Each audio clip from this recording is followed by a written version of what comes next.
Welcome to Crimson Legacy Historians, where the past is not just remembered, but brought back to life with depth and clarity.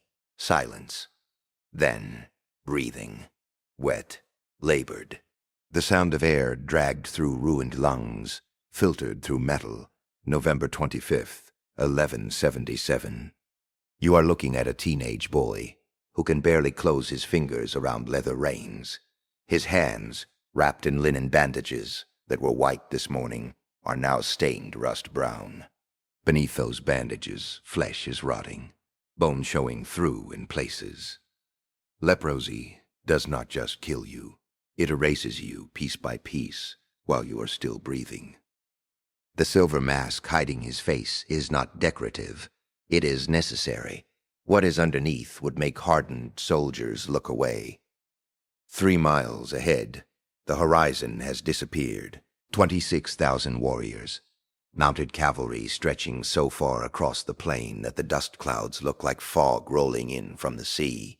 Banners, green, black, gold, snapping in the wind like the wings of hunting birds. The Sultan Saladin commands them, 40 years old, undefeated. So confident that he has already sent messengers ahead to Damascus describing tomorrow's victory feast. Behind the boy with the silver mask, 500 knights. 500 knights.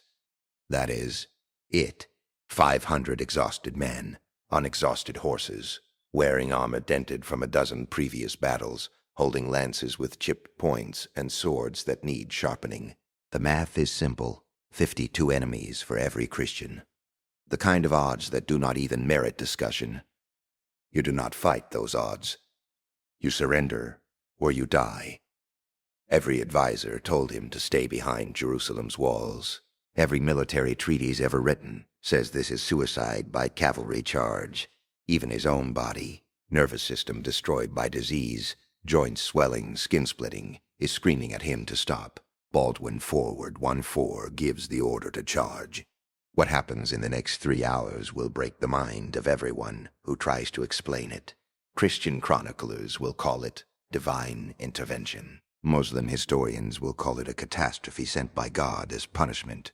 Modern military analysts will study it for centuries and still struggle to make the math work. But here is what nobody tells you about Montgisard. The battle was already lost before a single lance was lowered. Saladin had made no mistakes. His army was rested, well supplied, positioned on perfect cavalry terrain. His commanders were experienced. His warriors were elite Mamluks, slave soldiers trained from childhood to kill. The Crusaders were outnumbered 52-1. So how did 20,000 of Islam's finest warriors end up dead in a single afternoon? The answer is not what you think, and it starts with a decision Saladin made 3 days earlier. A decision so logical, so obviously correct, that it would destroy everything he had built. Before we watch history unravel, a quick word. If you are the kind of person who gets pulled into these documented moments from the past, the ones that textbooks somehow forget to make interesting, subscribing to Crimson Legacy Historians helps us dig deeper into the archives and uncover more of these stories. Now back to November 1177, and the most dangerous man in the Holy Land about to make his first mistake. Jerusalem, in 1177, is not the golden city of psalms and paintings. It is a corpse pretending to breathe, walls cracked from 80 years of siege, streets half empty because anyone with sense fled months ago. The holiest city in Christendom, defended by fewer soldiers than a modern high school has students. The kingdom held together by scar tissue and denial, and on the throne sits a 16-year-old boy whose own flesh is betraying him. Baldwin IV was not supposed to be king. He was not even supposed to be alive. Leprosy in the 12th century is not just a disease. It is a divine curse made visible. Lepers ring bells to warn people of their approach. They are buried in unmarked graves, erased from family records, treated as if they died the moment the first white patch appeared. But Baldwin's father, King Amalric, saw something in his son that disease could not touch. Intelligence, clarity, a mind that cut through problems like a blade through silk. So when Amalric died suddenly in 1174, the crown went to a 13-year-old boy who would never marry, never have children, whose kingdom was already being measured for a coffin. Facing this dying kingdom stands Saladin, born Yusuf ibn Ayyub. He rose from military commander to sultan through tactical genius that would make Machiavelli weep. By 1177, he has done what generations before him failed to do: unite Egypt and Syria under one banner, one purpose: take back Jerusalem. He is 40 years old, prime of power, commanding endless gold from Egyptian trade, warriors from a dozen territories, siege equipment that can crack fortresses like eggs. And here is what should terrify you. Saladin is not a monster. He is pious, diplomatic, respected even by his enemies. He follows the rules of war. But rules do not matter when you're facing annihilation. By autumn 1177, Europe has stopped sending help. They have written off Jerusalem. Even the Pope is quietly negotiating what happens after it falls. If this moment does not move you to understand how close we came to watching civilization pivot on the actions of a dying teenager and 500 desperate men, you are missing the lesson our ancestors died screaming to teach. The world does not care about your odds. It only cares about your will. But there is something else about Baldwin that the chroniclers mention only in passing, almost embarrassed. He smiled before battles, not nervous bravado, genuine anticipation. A leper king whose nerves were so destroyed he could not feel pain anymore, who had nothing left to lose, grinning behind his silver mask as armies 20 times his size assembled on the horizon. Think about what that means. Pain is your body's warning system. It tells you when to stop, when you have gone too far. Baldwin's warning system was dead. He could push past every threshold that would make a normal man collapse. And he would never know until something actually snapped.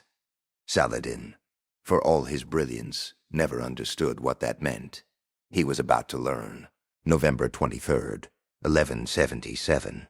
Saladin's army crosses into Crusader territory like a flood, breaking through a dam. 26,000 mounted warriors. The supply train alone stretches for miles. Tents, food, siege equipment, portable forges to repair weapons. This is not a raid. This is an invasion designed to end the Crusader presence in the Holy Land permanently. A Muslim chronicler writes that the banners of the faithful covered the hills like stars fallen to earth, and the hoofbeats sounded like thunder that would not end. Saladin's plan is textbook brilliant. Bypass the fortress of Ascalon. It is garrisoned, fortified. Why waste time on a siege? Sweep north along the coast, cutting Jerusalem off from the sea. Strangle the supply lines. Wait for starvation and internal collapse. He has done this before. It always works. Inside Jerusalem, the situation is worse than desperate. It is mathematically hopeless. Baldwin's advisors, the few nobles who have not already fled, lay out the numbers in the throne room. City garrison 750 men, mostly infantry. Available knights, maybe 500 if they call in every favor. Templar reinforcements, 80 warrior monks, already exhausted from defending border castles. Raymond of Tripoli, one of the kingdom's say his experienced commanders, says it plainly. Sire, we should negotiate terms while we still have something to bargain with. If we ride out, we die. If we die, the kingdom dies with us. The room falls silent. Baldwin sits slumped in his throne. Standing for more than a few minutes causes his joints to swell and crack. His advisors can see him trembling with the effort of staying upright, but they understand what he is weighing. If he stays behind Jerusalem's walls, the city might hold for weeks, maybe months, if they ration carefully. But Saladin will burn every village, every farm, every church, within 50 miles. The civilian population will suffer slowly, horribly. If he rides out with 500 knights, they die quickly. But Saladin's army, busy slaughtering knights in open battle, might not have time to devastate the countryside. The peasants might survive long enough for help to arrive from Europe. It is not a choice between victory and defeat. It is a choice between dying with purpose or dying slowly while watching everyone else suffer first.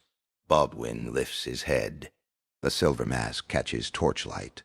Raymond, how fast can Saladin's army move when it is spread out foraging? The question confuses everyone.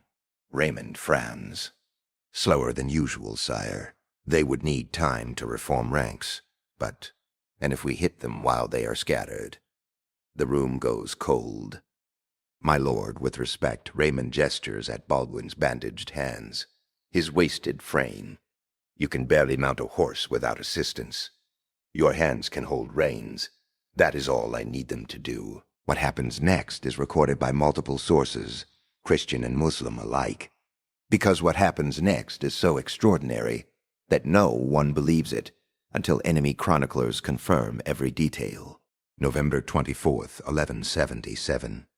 Baldwin Bull, carried on a litter because his legs cannot handle the palace stairs, is brought to the royal armory. Knights help strap on his armor. His hands are so damaged the fingers will not close properly. They have to tie the sword to his wrist with leather straps. He orders the entire available force to prepare for immediate march. 500 knights, 80 Templars, 3,000 infantry, north toward Saladin's army.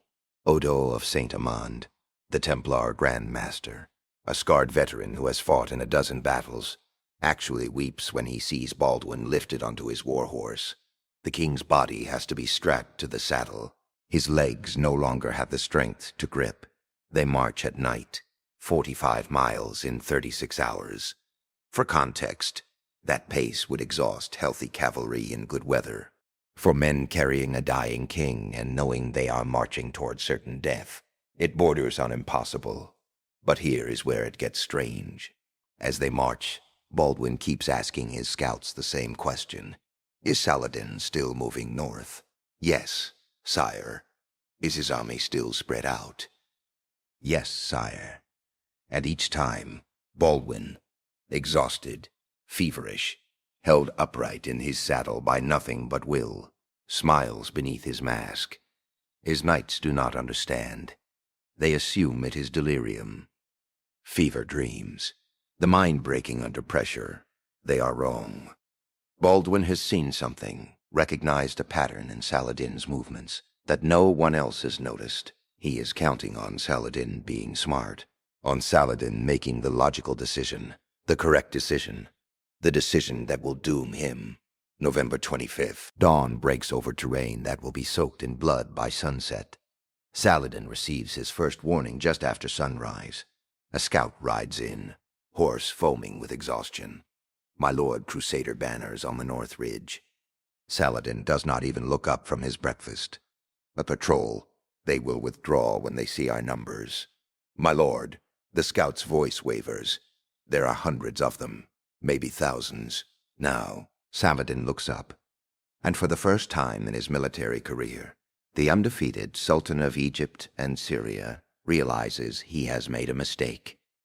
His army, confident, undisciplined after days of easy marching, spread across 3 miles of countryside, looting farms and resting horses, is caught completely unprepared. And worse, standing on that ridge, silhouetted against the rising sun, is a figure in armor topped with a silver mask that catches the light like a second dawn. One of Saladin's commanders whispers, "Is that the Leper King?" Saladin stares. Then quietly, "God help us, he came."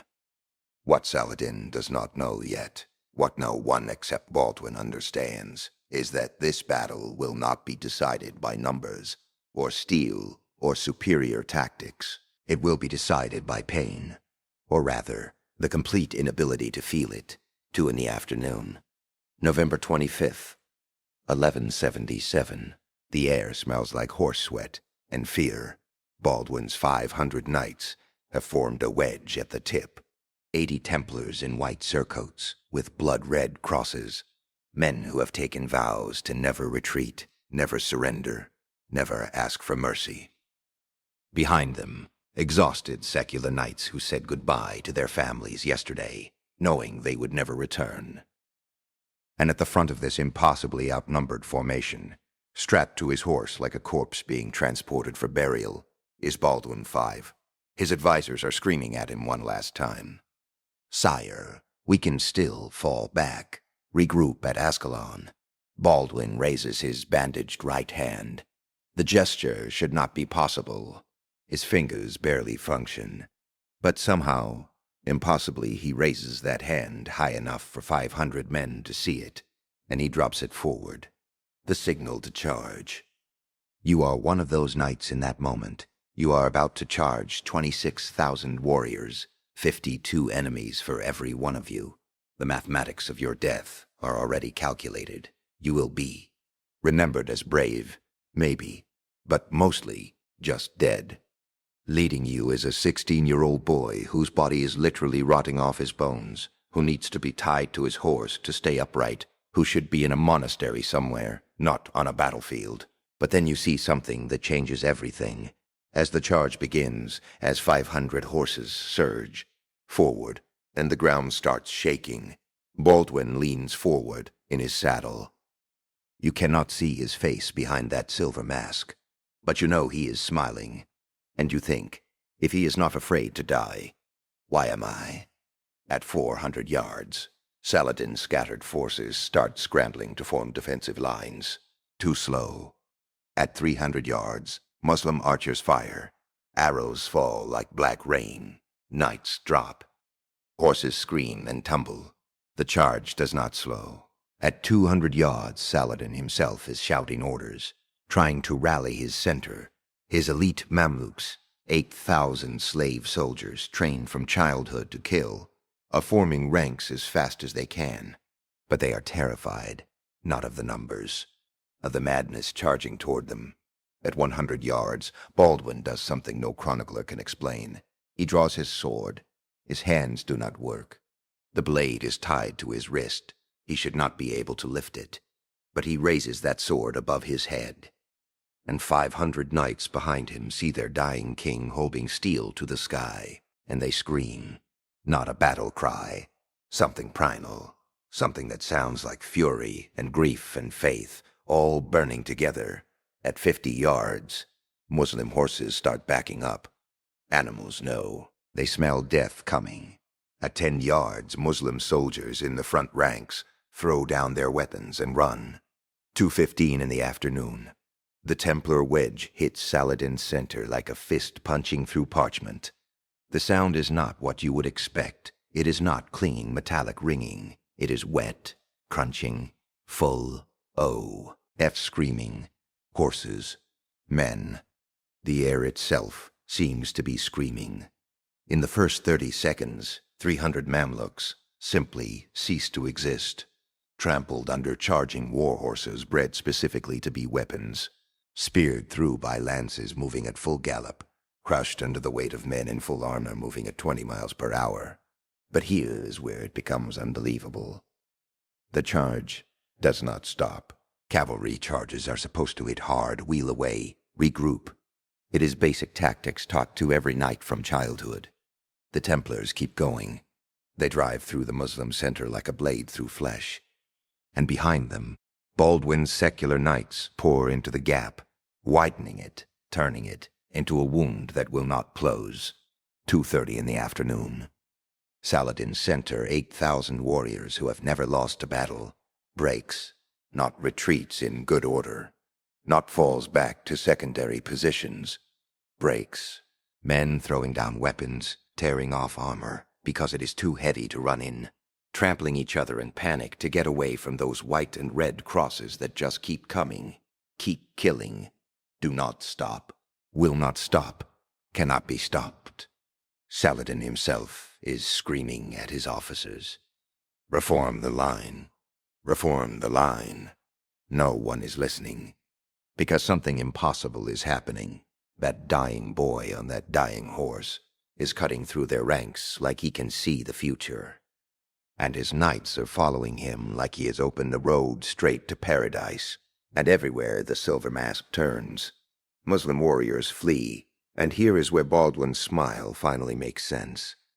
Those ravines cutting through the plain, the ones Saladin had not bothered scouting, Because he assumed he would never need to retreat, they are funneling the fleeing Muslims into natural kill zones. Nights pursue, and suddenly thousands of warriors are trapped in narrow canyons with steep walls, trampling other, suffocating under the weight of their own panic. A Christian chronicler will later write that the ravines filled with bodies like wells filling with water, until the dead made bridges for the dying to cross. A Muslim historian confirms it. We fled into the earth's mouth, and the earth devoured us. 3 PM, Saladin's personal guard, 2,000 of the finest warriors in the Muslim world, men sworn by sacred oath to die before leaving their sultan, sees the Templars coming. And they run. Saladin, abandoned, surrounded, does the only thing he can do. He finds a racing camel, faster than a horse in sand, and flees.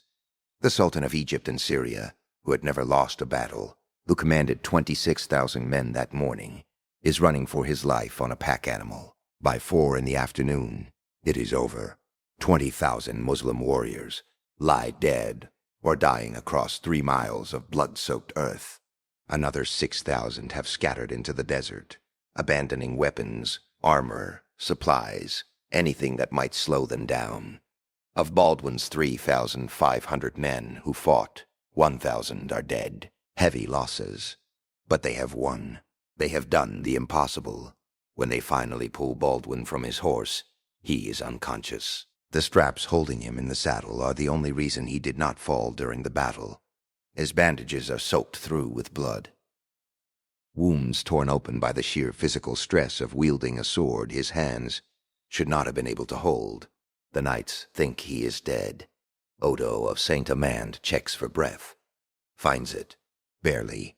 He is openly weeping as he says, to the knights gathered around him, he cannot feel pain. That is how he did it. He cannot feel his body breaking. So he never stopped. He never knew when to stop. You have just watched 500 men defeat 26,000. Not because they were stronger. Not because they were stronger. Not because they had better equipment. Not because they were more numerous. Because they followed a boy who had already lost everything except his will to fight. If that does not remind you how much one moment, one decision, one person can change everything, then you are not paying attention to the lesson written in blood across that field. Here on Crimson Legacy Historians, we do not just tell you what happened. We show you why it still matters. Subscribe if you believe that. But the story does not end on that battlefield. Because what Baldwin won at Montgisard, and what he lost in winning it, is the part that should haunt you most. The night after Montgisard, Jerusalem burns candles in every window. Church bells ring for 72 hours straight. Priests call it a miracle. Peasants who had been preparing to flee are dancing in the streets. Baldwin IV is being hailed as a second Judas Maccabeus, the warrior who saved God's people against impossible odds. But in the royal chamber, physicians are arguing over whether to amputate. The stress of the battle has accelerated Baldwin's leprosy catastrophically. Tissue that was merely damaged is now necrotic. Infection spreading through flesh that cannot heal properly. His hands, which somehow gripped a sword for 3 hours, are swollen twice their normal size and weeping through the bandages.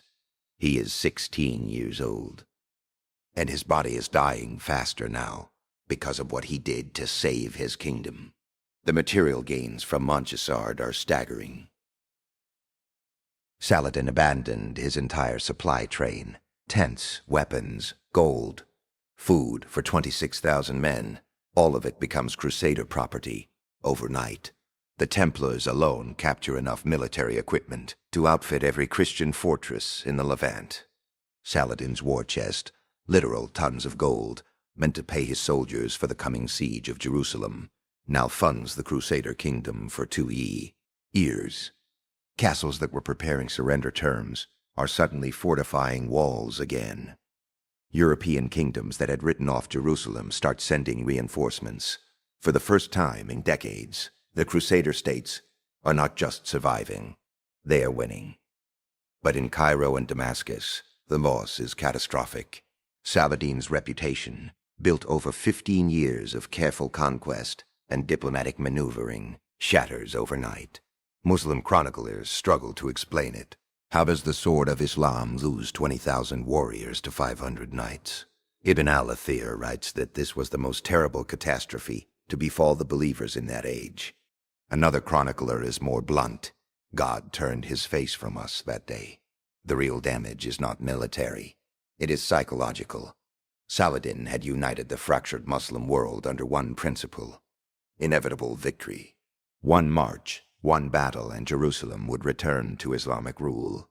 Now emirs in Egypt are quietly negotiating separate peace deals.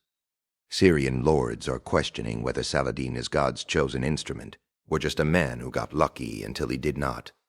It takes Saladin 10 years to rebuild what Baldwin destroyed in 3 hours.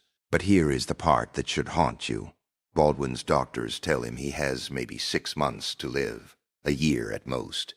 The disease is too advanced. The battle accelerated deterioration beyond any hope of recovery.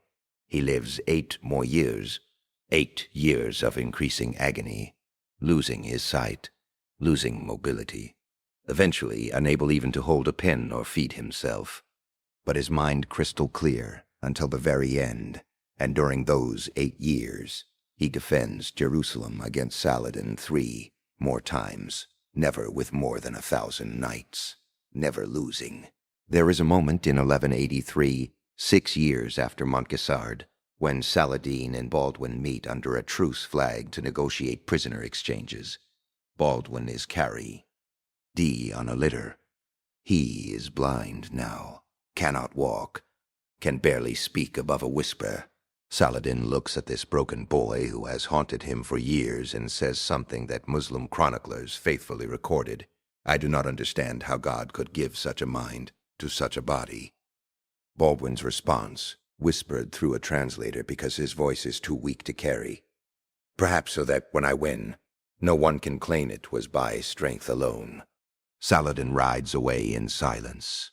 And here is the final twist that reframes everything. When Baldwin IV finally dies in 1185, age 24, body destroyed, legacy secured, Saladin waits exactly 2 years. Then he conquers Jerusalem. Without Baldwin, the Crusader states collapse in months. The kingdom he saved with 500 knights at Montgisard falls apart without him.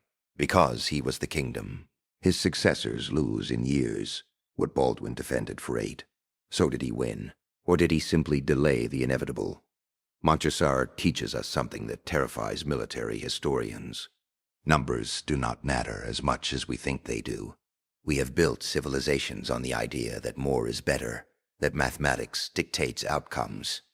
And then you have November 25th, 1177, 500 against 26,000, and the 500 win. Not because of superior tactics, though Baldwin's were brilliant. Not because of terrain advantage, though he used it masterfully. Not because of better equipment, because they did not have it. They won because one dying boy refused to accept that mathematics determines fate. Baldwin IV understood something we have forgotten. The human will, when pushed past the point of self-preservation, when freed from the fear of pain, because pain no longer registers, becomes a force that logic cannot calculate.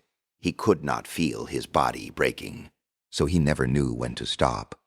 And 500 men watching their king fight, D, despite a body that should have collapsed hours earlier, decided that if he would not quit, neither would they.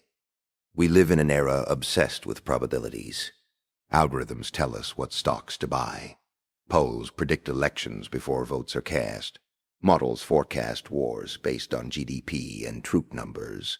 Perhaps we have lost something important in all that calculation. The understanding that history pivots on moments when someone refuses to accept the math. When 500 becomes more dangerous than 26,000 because those 500 believe in something the 26,000 do not. There is a letter Baldwin wrote to his sister Sibylla shortly before his death. It is kept in the Vatican archives, yellowed and fragile. In it he writes, I was told I would die young. They were right. I was told I would die a leper. They were right. I was told I could not rule. They were wrong. Perhaps God gives us diseases to show us that flesh is temporary, but will is eternal. My hand stopped working years ago, but my kingdom still stands. By the time she received that letter, Baldwin was already dead. 2 years later, the kingdom fell. But for 8 years that should never have happened, 8 years that defied medical possibility, one dying boy held back an empire. Here on Crimson Legacy Historians, this is why we keep coming back. Not just for the battles and the kings and the dates, but for the moments when a single human being, broken, forgotten, written off by everyone who should have known better, changes the course of everything.